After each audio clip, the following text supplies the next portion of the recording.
Assalamualaikum warahmatullahi wabarakatuh. Waalaikumsalam warahmatullahi wabarakatuh. Yang terhormat Bapak Ibu Dewan Guru SDN 1 Wegelan yang hari ini hadir. Puji syukur kehadirat Allah Subhanahu wa taala yang telah menimpakan rahmat serta hidayahnya sehingga kita bisa hadir dalam aksi nyata modul 1.4 budaya positif oleh rekan kita Ibu Susani Litasari yang saat ini sedang mengikuti pelatihan calon guru penggerak angkatan ke-9 Kabupaten Tanggamus. Salawat serta salam kita junjungkan kepada Nabi Muhammad Sallallahu Alaihi Wasallam yang kita nantikan syafaatnya di yaumul akhir nanti. Amin, Allahumma amin. Baik, pada saat ini nanti yang akan menyampaikan materi adalah rekan kita sendiri, yaitu Ibu Susani Litasari. Untuk mempersingkat waktu dan tempat saya persilahkan kepada Ibu Susani Litasari. Bismillahirrahmanirrahim. Assalamualaikum warahmatullahi wabarakatuh. Waalaikumsalam. Tadi acara pembuka sudah dibuka sama Ibu Ade. Mungkin saya akan langsung ke materi yang akan saya sampaikan. Sebelumnya materinya modul 1.4 budaya positif. Sebenarnya kalau kita berbicara budaya positif secara tidak langsung sekolah, hampir di semua sekolah sudah melaksanakan ini. Tetapi nanti ada beberapa materi yang baru yang kita sama-sama belajar ya gitu. Kalau misalnya ada yang menanyakan kalimat dengan budaya positif yang ada di kepala kita, kira-kira apa ya Bapak Ibu? Hal-hal yang positif, kegiatan yang positif. Ya, hal-hal yang positif, sesuatu yang baik, intinya begitu ya. Lanjut aja Mbak Ade. Jadi untuk materi ini, budaya positif ini ada di materi saya modul 1.4. Jadi ada beberapa bagian yang masuk ke dalam budaya positif ini. Yang pertama nanti ada perubahan paradigma, yang kedua hukuman penghargaan dan restitusi, berikutnya keyakinan kelas, kebutuhan dasar manusia, 5 posisi kontrol, segitiga restitusi. Baik Bapak Ibu hebat, carilah pasangan masing-masing. Jadi sebelum ke materinya kita akan coba sedikit bermain ya. Boleh cari pasangannya masing-masing atau tulis benda yang paling berharga bagi Bapak Ibu, atau ya anggaplah gitu ya kita megang sesuatu atau catatan tentang barang yang kita anggap berharga. Kemudian Bapak Ibu genggam kertas tersebut sekuat tenaga.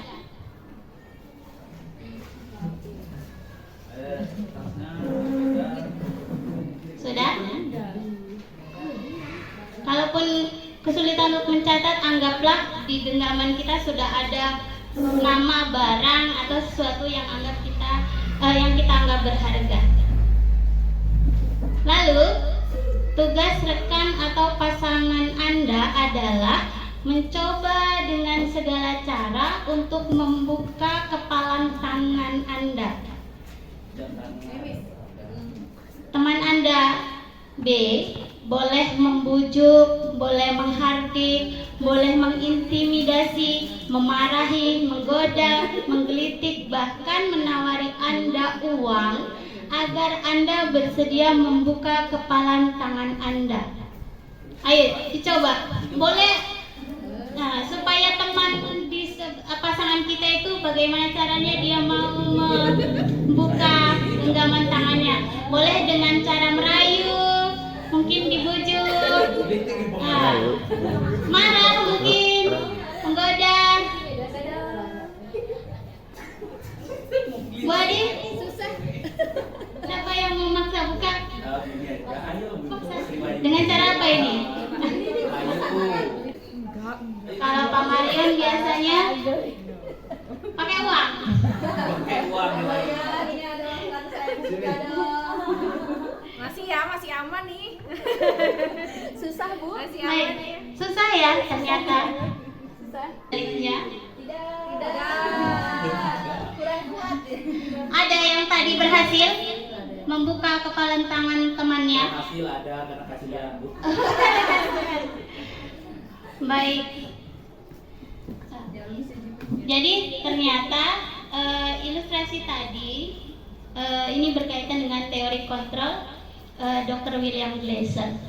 Jadi di mana selama ini kita punya pemandangan seperti ini. Ilusi guru mengontrol murid. Lalu ilusi bahwa semua penguatan positif efektif dan bermanfaat. Ilusi bahwa kritik dan membuat orang bersalah dapat menguatkan karakter. Ilusi bahwa orang dewasa memiliki hak untuk memaksa.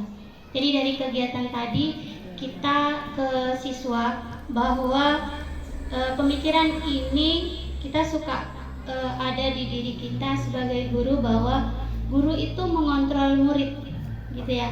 Jadi guru itu harus merasa bahwa harus nurut, gitu. Pokoknya kamu itu menjadi apa yang saya mau, gitu kan, ya.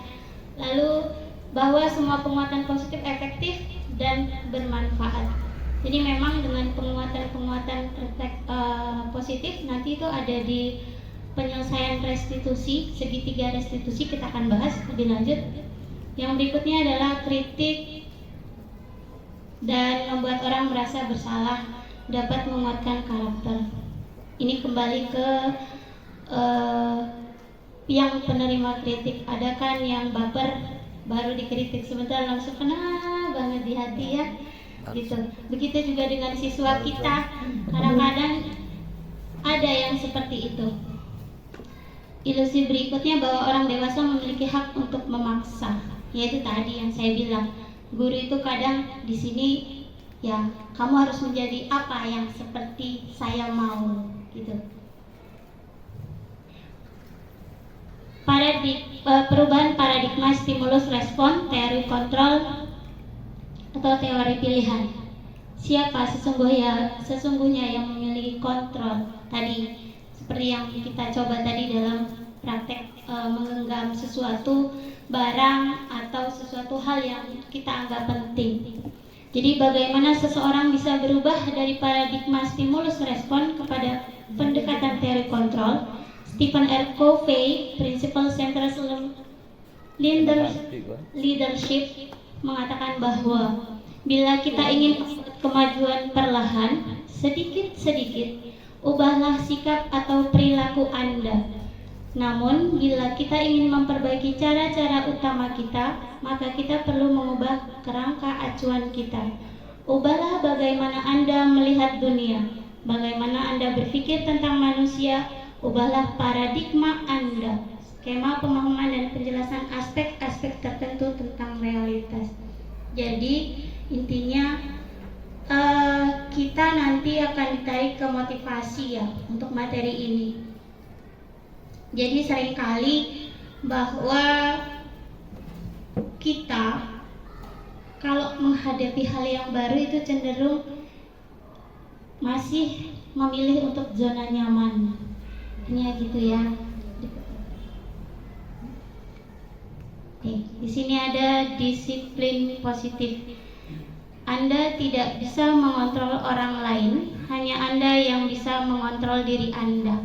Hal tadi, ada yang bisa mau atau mengungkapkan pendapatnya tentang genggaman tangan tadi? Ada yang ingin mengemukakan pendapatnya? Sebenarnya praktek menggenggam tadi apa sih tujuannya? Ada yang mau berpendapat? Boleh.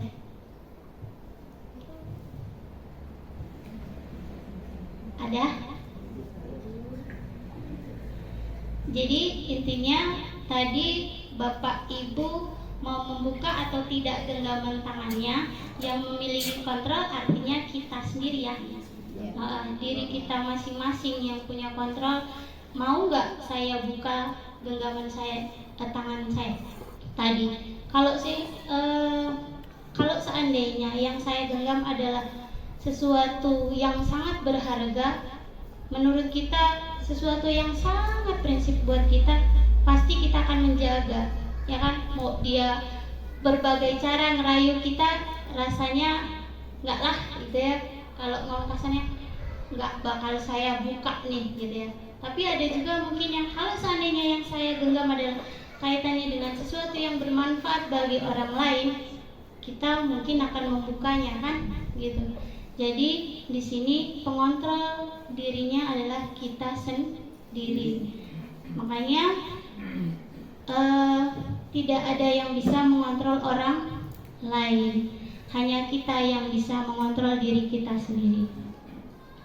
Berikutnya makna disiplin, belajar kontrol diri dengan menggali potensi kita agar tercapai tujuan mulia, yaitu sesuatu menjadi seseorang yang kita inginkan berdasarkan nilai-nilai yang kita hargai.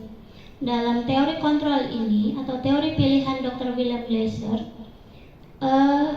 semua perilaku memiliki tujuan. Ya, pastilah saat kita melakukan sesuatu pasti ada tujuannya, ada yang ingin dicapai. Nah, di sini berkaitan dengan teori motivasi. Yang pertama itu masuk untuk menghindari hukuman. Benar nggak Bapak Ibu? Iya. Yang kedua untuk mendapatkan imbalan. Iya. Ya. Jadi ternyata teori motivasi ini untuk menghindari hukuman dan mendapatkan imbalan, dia masih motivasi ekstrinsik, motivasi yang memang ya tadi, saya mau dapat imbalan dengan apa yang saya lakukan gitu ya. Misalnya mau dapat pujian atau memang ada reward gitu ya. Nah, dari pembelajaran ini sebenarnya nanti arahnya kita akan diajak untuk poin yang ketiga, untuk menghargai diri sendiri. Motivasi intrinsik. Jadi dari dalam diri dulu yang harus menciptakan itu, bahwa apa yang saya lakukan itu ya untuk saya gitu. Jadi nggak ada lagi yang namanya untuk menghindari hukuman. Mohon maaf kalau datang telat, misalnya kita terapkan hukuman, nanti dapat poin atau nanti akan ada sanksi. Itu kan cenderungnya kita yang yalah datang pagi karena takut tadi gitu ya. Tadi itu masih motivasinya ekstrinsik dari luar. Sekarang belajar untuk menghargai diri sendiri, karena nanti dari sini kita akan ada nilai-nilai kebajikan universal, lalu nanti kita sepakati untuk keyakinan kelas. Berikutnya model berpikir menciptakan pilihan-pilihan baru, dan ini materinya nanti ada di 5 posisi kontrol. Jadi 5 posisi kontrol itu: 1 penghukum, 2 pembuat rasa bersalah, 3 teman, 4 pemantau, 5 manajer. Jadi nanti 5 poin ini akan ada di segitiga restitusi. Berikutnya realitas kebutuhan kita berbeda. Kita berusaha memahami pandangan orang lain tentang dunia. Setiap orang memiliki gambaran berbeda. Jadi nanti kita akan berbicara tentang 5 kebutuhan dasar manusia. Oke. Apakah makna disiplin? Kalau ada kata disiplin yang ada di kepala kita, kira-kira apa? Tepat waktu, aturan, datang tidak terlambat. Ya. Baik, disiplin itu berasal dari bahasa Latin disciplina, yang artinya belajar. Jadi ternyata disiplin itu artinya belajar, Bapak Ibu. Makna asal dari kata ini berkonotasi dengan disiplin diri dari murid-murid. Ini pendapatnya Socrates dan Plato. Disiplin ini membuat orang menggali potensinya menuju sebuah tujuan apa yang dia hargai. Namun dalam budaya kita, makna kata disiplin telah berubah menjadi sesuatu yang dilakukan seseorang pada orang lain untuk mendapatkan kepatuhan. Benar tadi ya, di taat aturan kata Ibu Ade. Kecenderungan umum adalah menghubungkan kata disiplin dengan ketidaknyamanan, bukan dengan apa yang kita hargai atau pencapaian suatu tujuan mulia. Baik, kita ke materi nilai-nilai kebajikan. Nilai-nilai kebajikan adalah sifat-sifat positif manusia yang merupakan tujuan mulia yang ingin dicapai setiap individu. Nilai-nilai tersebut bersifat universal dan lintas bahasa, suku, bangsa, agama maupun latar belakang. Setiap perilaku atau perbuatan memiliki suatu tujuan. Ini teori Dr. William Glasser pada teori kontrol. Dengan mengaitkan nilai-nilai kebajikan yang diyakini seseorang, maka motivasi intrinsiknya akan terbangun, sehingga menggerakkan motivasi dari dalam untuk dapat mencapai tujuan mulia yang diinginkan. Nilai-nilai kebajikan yang ingin dicapai oleh setiap anak Indonesia kita kenal dengan profil pelajar Pancasila, dan ini yang digaung-gaungkan dalam kurikulum Merdeka. Teori motivasi perilaku manusia. Diane Gosen dalam bukunya Restructuring School Discipline Agama menyatakan ada 3 motivasi perilaku manusia. 1, untuk menghindari ketidaknyamanan atau hukuman. Tadi sudah dibahas di depan juga. Yang kedua, untuk mendapatkan imbalan atau penghargaan dari orang lain. Yang berikutnya, untuk menjadi orang yang mereka inginkan dan menghargai diri sendiri dengan nilai-nilai yang mereka percayai. Teori motivasi perilaku manusia ini dikaitkan dengan filosofi Ki Hajar Dewantara, ya, Merdeka. Saat kita kenal kurikulum Merdeka, kita berasumsinya merdeka itu bebas, gitu ya. Anak mau bagaimana kesannya bebas, padahal tidak seperti itu, gitu ya.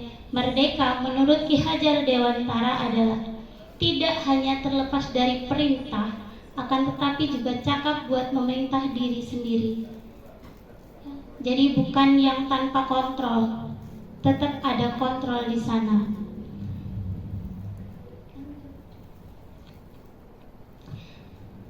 Dihukum oleh penghargaan. Ini masuk teori kontrol masih.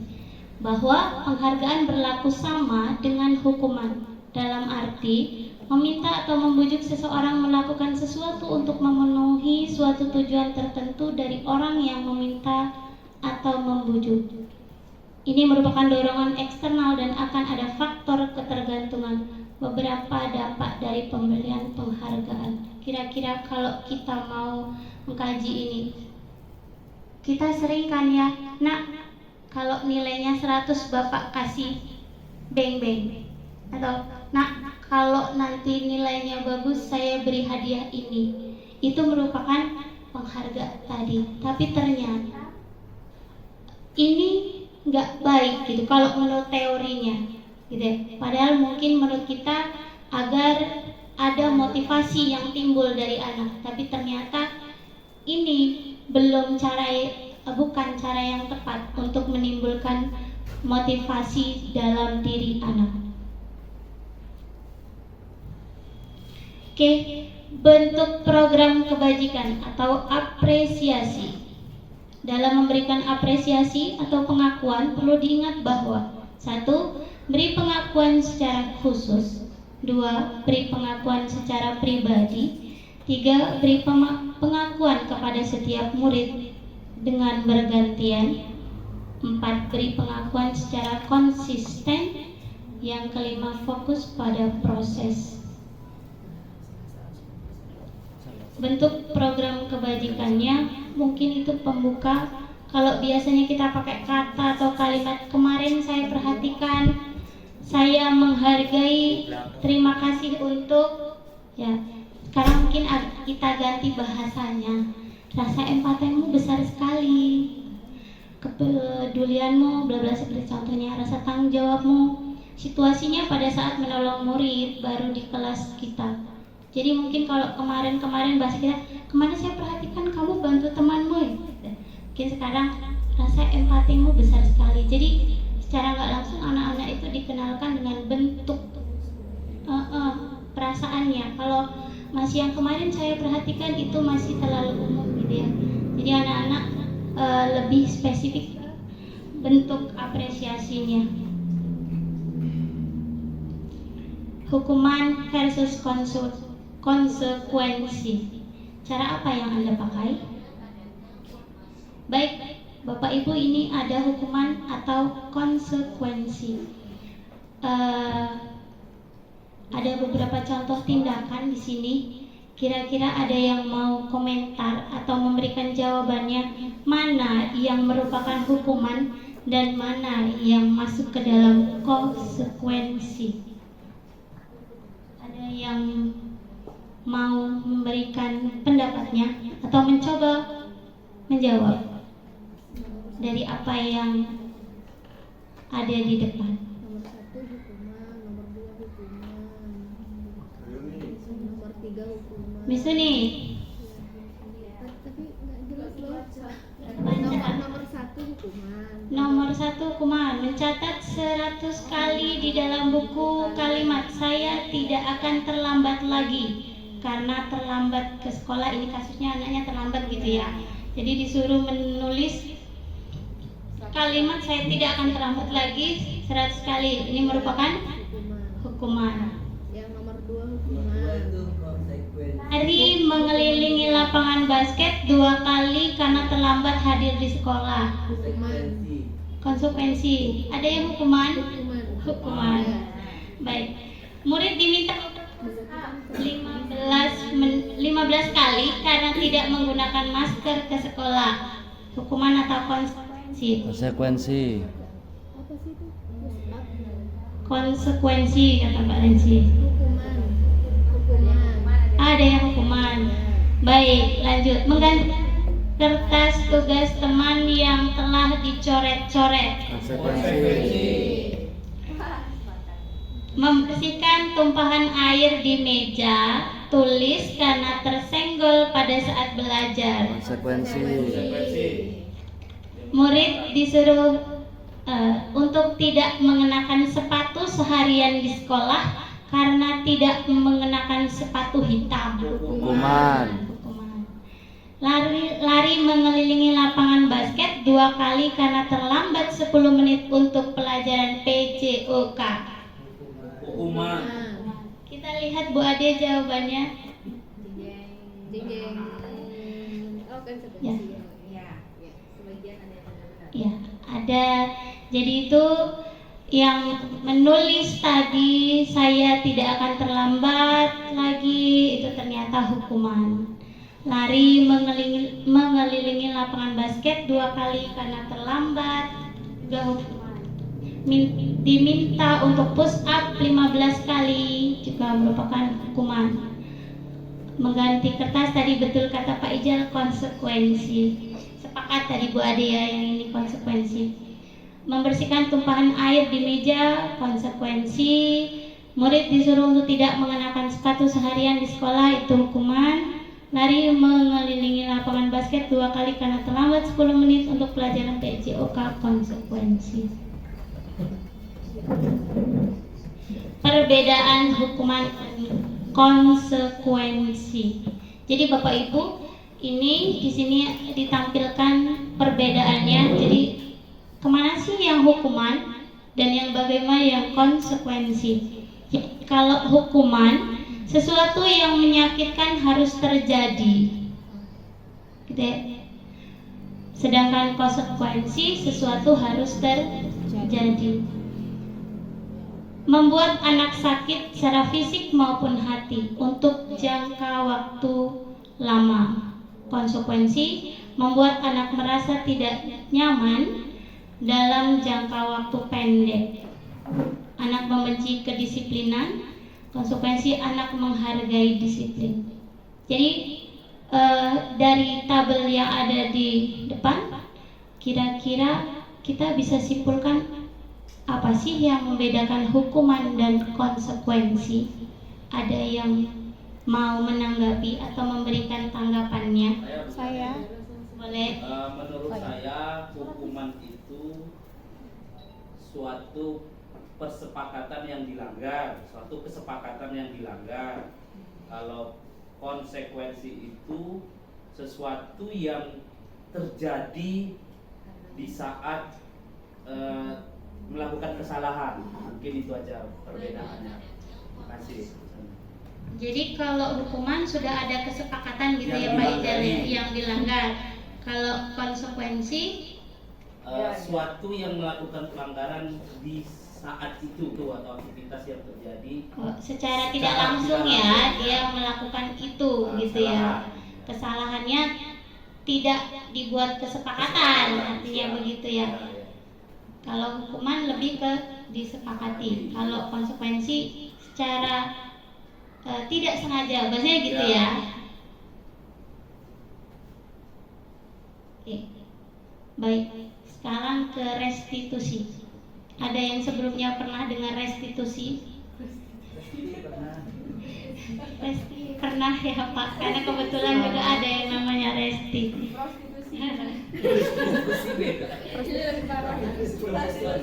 cepat terselubung. Jadi restitusi, apa sih restitusi gitu ya? Restitusi adalah proses menciptakan kondisi bagi murid untuk memperbaiki kesalahan mereka sehingga mereka bisa kembali pada kelompok mereka dengan karakter yang lebih kuat. Restitusi juga merupakan proses kolaboratif yang mengajarkan murid untuk mencari solusi restitusi untuk masalah mereka dan membantu murid berpikir tentang orang seperti apa yang mereka ingin menjadi, tujuan mulianya, dan bagaimana mereka harus memperlakukan orang lain. Jadi kalau kita berbicara tentang restitusi, ini adalah hal yang baru. Buat saya, ini hal yang benar-benar sempat menampar banget gitu. Oh ternyata gitu ya. Berkaitan dengan hukuman dan konsekuensi tadi. Di sini ada identitas sukses, ada identitas gagal, gitu ya.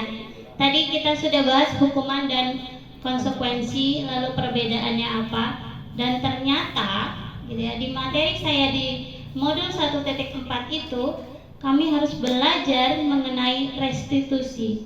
Jadi kalau anak melakukan pelanggaran, tidak ada lagi istilahnya hukuman atau konsekuensi tadi, harus menyelesaikannya dengan restitusi. Dan nanti di bagian yang lain ada namanya segitiga restitusi. Iya. Baik.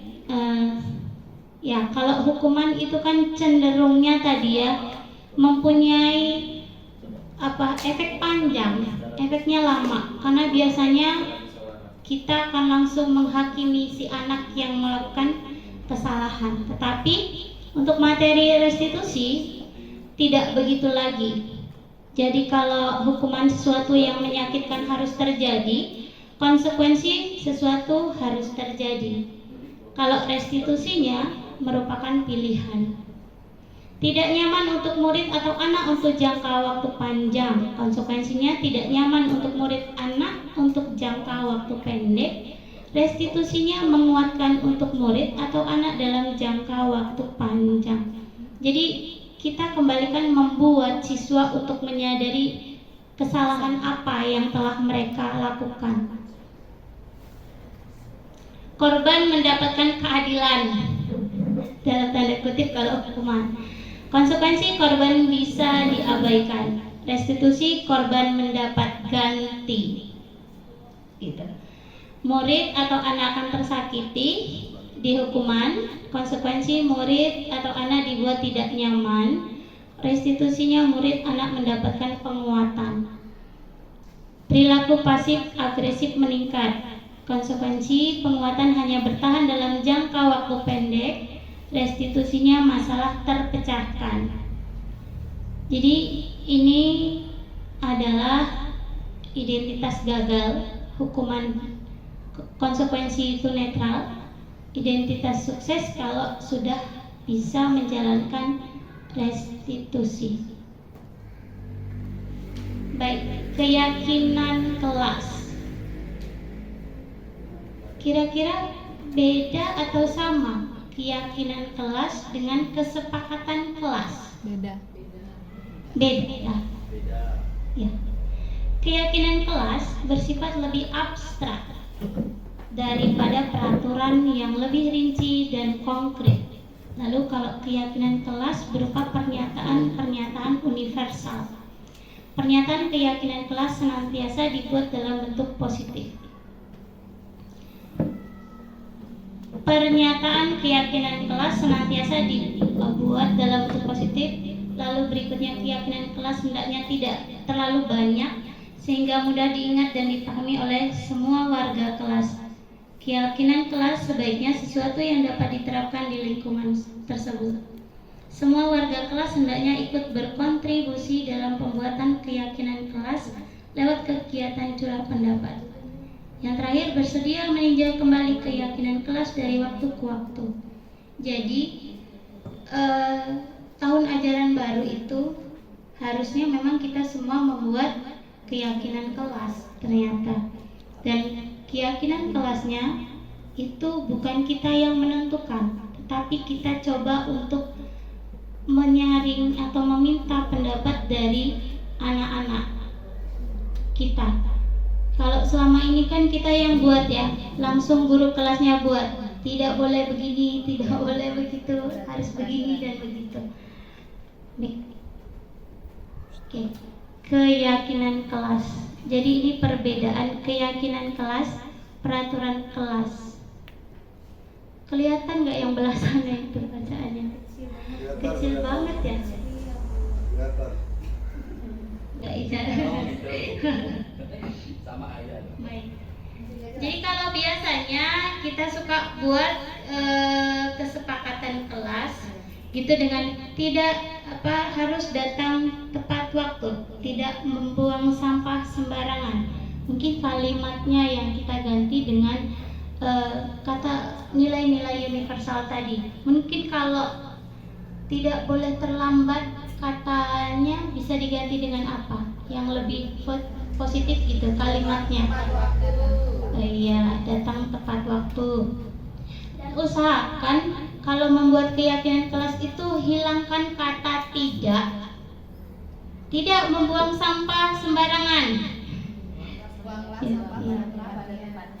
Menjaga kebersihan kelas, mungkin yang begitu ya kalimatnya. Jadi tidak semua pakai kata tidak dan tidak gitu.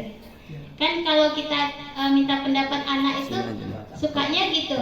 Ayo apa kesepakatan kita buat? Pasti mereka akan bilang tidak boleh buang sampah, tidak boleh begini, tidak boleh begitu. Dan itu diusahakan tidak menggunakan kata tidak gitu ya. Mencari kalimat yang lebih efektif dan positif.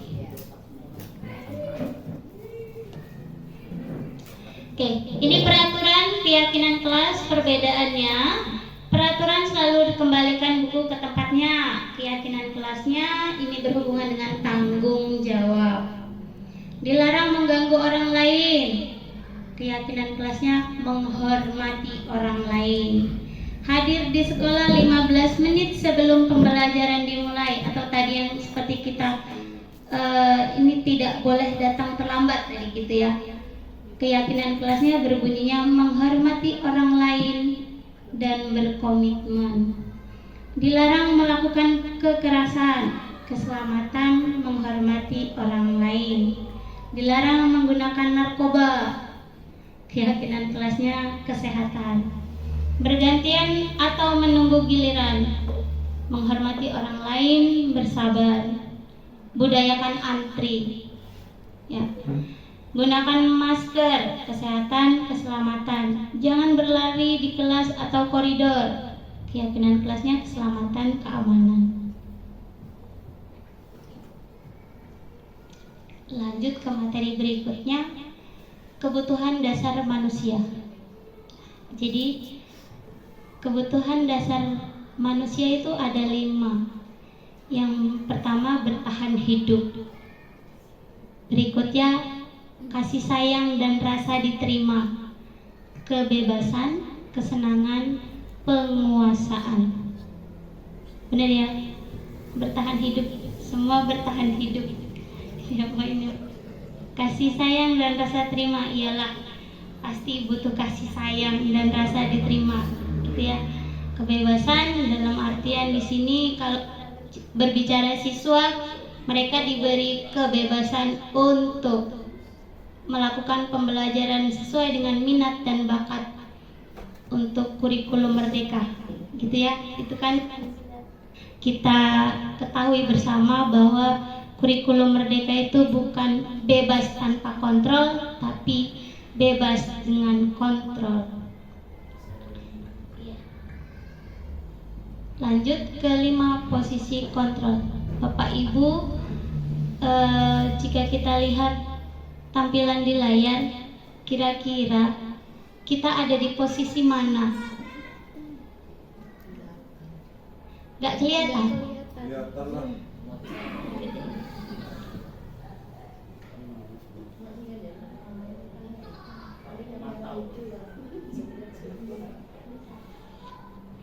Terlihat. Tanya menua. Oke.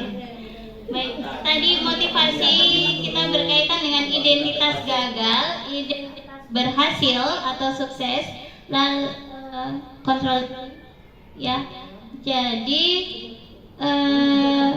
di identitas gagal, kontrol dari luar tadi ada istilah hukumannya tadi Bapak Ibu. Jadi di 5 posisi kontrol ini bahwa kita sebagai guru itu biasanya kita pernah atau ada di posisi 5 ini.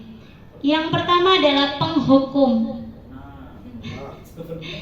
Ya, guru berbuat artinya biasanya guru menghardik, menunjuk, menyakiti, menyindir, gitu ya. Atau kalau lewat perkataan, kalau kamu tidak melakukannya, awas ya, rasain.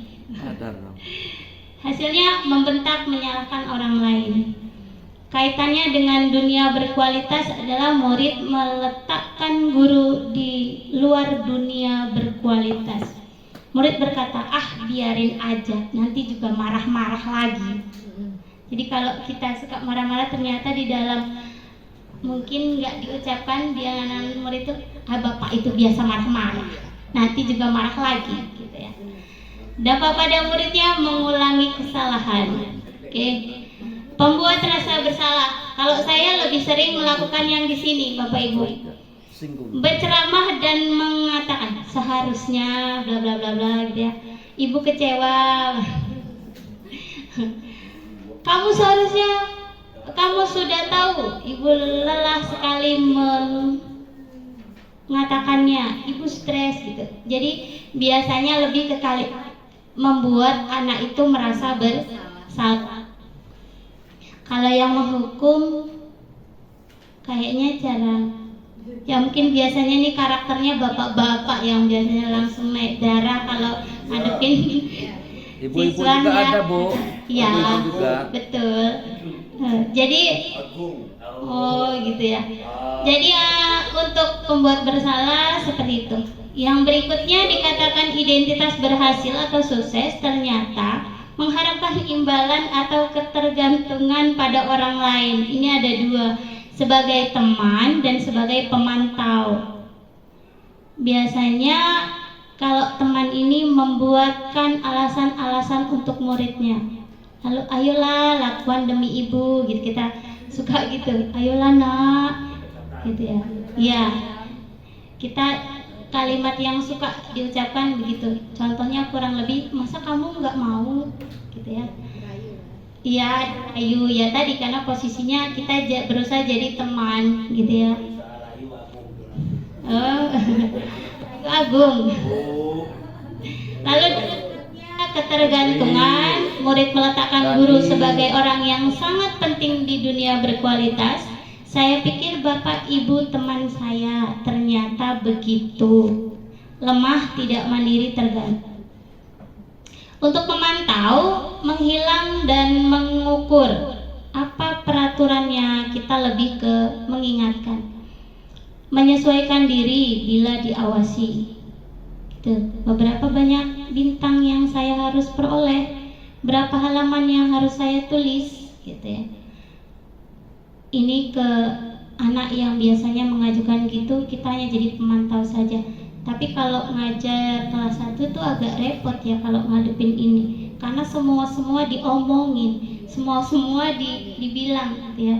Bahkan penampilan gurunya saja ada yang aneh, hari ini dia akan ada yang berbicara, gitu ya. Nah, jadi materi 5 posisi kontrol itu yang diharapkan dari kita sebagai guru ternyata ada di posisi manajer. Ya, mengajukan pertanyaan-pertanyaan. Apa yang kita yakini? Apa yang bisa kau kerjakan untuk memperbaiki masalah, menguatkan pribadi? Kaitannya dengan dunia berkualitas, murid meletakkan diri sebagai individu yang positif dalam dunia berkualitas. Murid berkata, bagaimana caranya saya bisa memperbaiki keadaan? Dampaknya mengevaluasi diri, bagaimana cara memperbaiki diri. Jadi Bapak Ibu, kemarin saya ada tugas juga untuk restitusi ini berkaitan dengan tugas sebagai manajer. Yang saya minta waktu itu Dina, ya Bu Marisa. Jadi itu adalah salah satu bentuk cara menyelesaikan posisi kita sebagai manajer. Jadi kalau ada anak-anak yang berbuat salah, kita tidak langsung menghakimi. Kita harus tanya apa alasannya melakukan itu. Kita cari tahu dulu gitu. Baru nanti dikembalikan ke siswanya. Mau nggak memperbaiki kesalahan yang sudah dilakukan? Biasanya ditawarkan ke si anak supaya mereka sadar akan kesalahan yang mereka perbuat. Yang berikutnya, segitiga restitusi. Oke.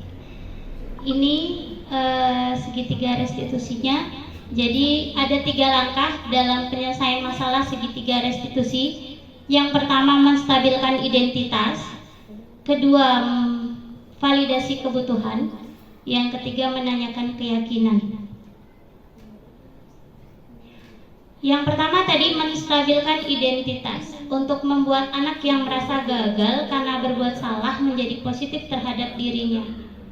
Guru akan berkata, berbuat salah itu hal yang manusiawi. Tidak ada manusia yang sempurna. Bapak, Ibu juga pernah berbuat salah. Kita pasti bisa menyelesaikan permasalahan ini.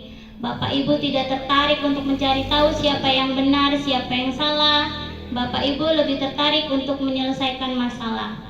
Kalau kamu menyalahkan dirimu sendiri terus-menerus, apakah kamu bersikap baik pada dirimu sendiri? Jadi ini adalah contoh kata-kata atau kalimat yang bisa kita gunakan saat kita menyelesaikan masalah dengan segitiga restitusi.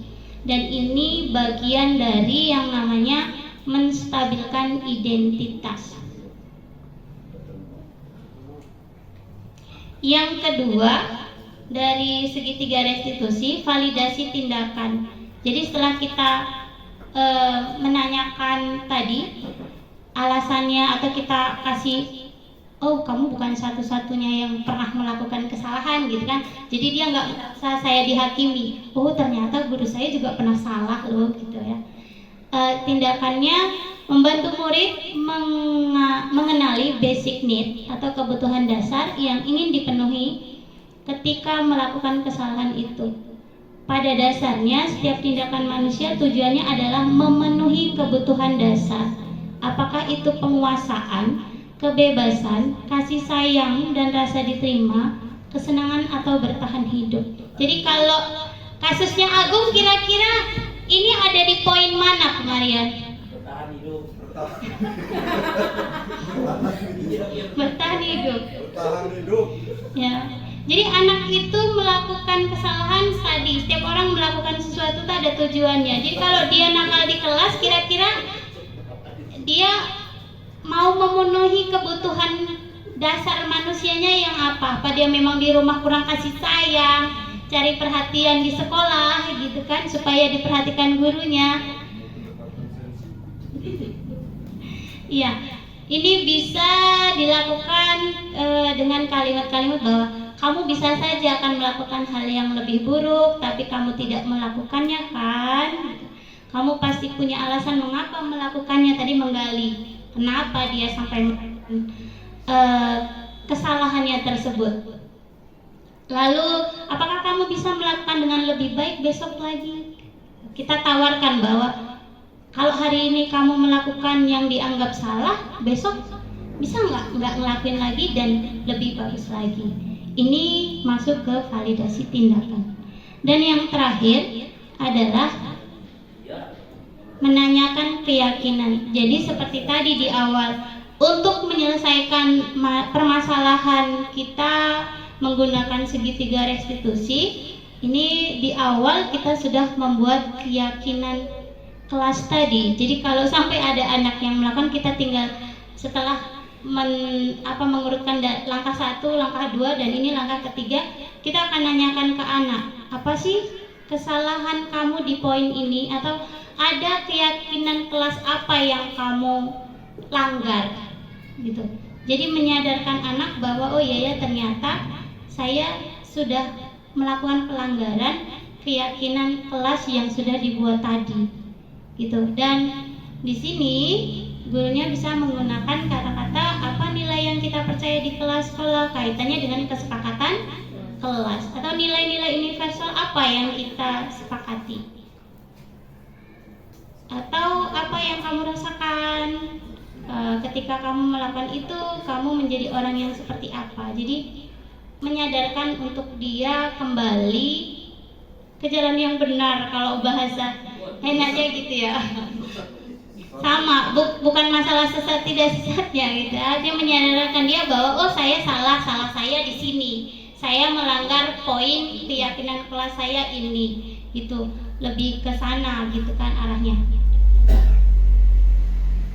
Baik, Bapak Ibu, terima kasih. Itu yang bisa saya sampaikan untuk materi saya di modul 1.4 tentang budaya positif. Baik, terima kasih Ibu Susani Nitasari yang sudah memberikan sedikit pencerahan untuk kita semua. Banyak tapi ya nggak sedikit ya. Untuk terkait pengalamannya sudah mengikuti CGP. Menurut saya materi yang disampaikan tadi memang kita perlukan di sekolah, bahkan banyak yang belum kita ketahui. Kesimpulan yang bisa kita dapatkan dari yang sudah dipaparkan oleh Bu Sani tadi, yang bisa saya ambil tadi, yang pertama yaitu menurut Dr. William Glasser tadi, yang menyatakan teori kontrol bahwasanya siswa itu bukanlah sebuah kertas putih, ya, bukan sebuah kertas putih yang dimana nantinya mau kita isi. Yang benar itu adalah bahwa siswa itu sebenarnya sudah punya modal, ya, sudah punya karakter diri dia. Gimana caranya guru itu, ya, contohnya, ya, siswa itu bukan kertas putih tapi kertas yang sudah ada tulisannya, tetapi tulisannya masih samar-samar. Bahasanya kayak kita lagi nulis titik-titik-titik itu ya di buku itu ya. Nah, tugasnya guru itu yaitu menebalkan tulisan itu, gitu ya. Jadi bukan lagi guru itu sebagai siswa itu sebagai kertas putih. Mungkin itu kesimpulan sedikit yang bisa saya sampaikan terkait pemaparan materi dari Bu Susani tadi. Terima kasih kepada Bu Sani, semoga sukses selalu untuk CGP-nya. Amin. Dan semoga Bapak Ibu semua yang lain segera menyusul untuk mengikuti CGP angkatan 11 ya. Sekarang ya. Ya, oke, baik, terima kasih. Mungkin itu aja yang bisa saya sampaikan. Saya selaku moderator meminta maaf apabila ada salah kata, dan kepada Allah saya mohon ampun. Saya akhiri, wassalamualaikum warahmatullahi wabarakatuh. Waalaikumsalam warahmatullahi wabarakatuh. Ya, tepuk tangan semuanya.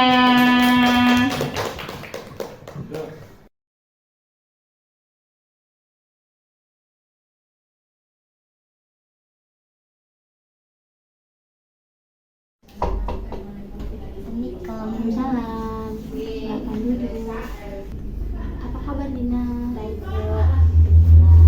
Dina tahu nggak alasannya kenapa Ibu memanggil Dina?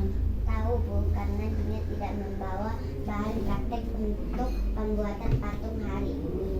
Nah, setiap orang pernah melakukan kesalahan dan Dina bukan satu-satunya orang yang pernah melakukan kesalahan ini. Apakah Dina mau memperbaiki kesalahan ini? Ya, Bu. Apa yang seharusnya Dina bawa? Bawa prestasi penting dan lem, Bu. Lalu mengapa Dina justru nggak bawa? Padahal Ibu sudah ngasih informasinya seminggu yang lalu. Saya lupa dan saat ingat sudah larut malam, jadi tidak bisa lagi untuk mencari bahan plastisnya. Kamu paham? Ketika kamu tidak membawa bahan tersebut, maka akan merugikan teman sekelompokmu. Paham, Bu. Karena bisa saja tidak bisa mengikuti pembuatan praktek patung hari ini. Alhamdulillah, teman sekelompokmu ada yang bawa kan? Ada, Bu. Menurut Dina, apa yang harus Dina lakukan untuk memperbaiki kesalahan ini? Saya akan mencatat tugas-tugas yang harus saya bawa besok. Menurut Dina, apa yang harus Dina lakukan untuk memperbaiki kesalahan ini?